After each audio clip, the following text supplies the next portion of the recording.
الأمير هاري رفقة زوجته ميغان ماركل يصلان اليوم إلى نيجيريا في زيارة رسمية تستغرق 3 أيام.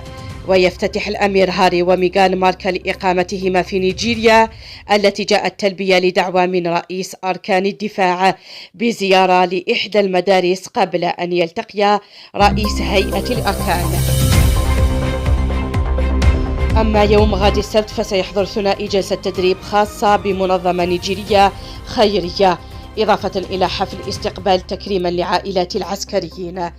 وفي وقت لاحق ستشارك ميغان في تنظيم حدث يحمل عنوان نساء في القيادة بالتعاون مع دكتورة من المديرية العامة لمنظمة التجارة العالمية.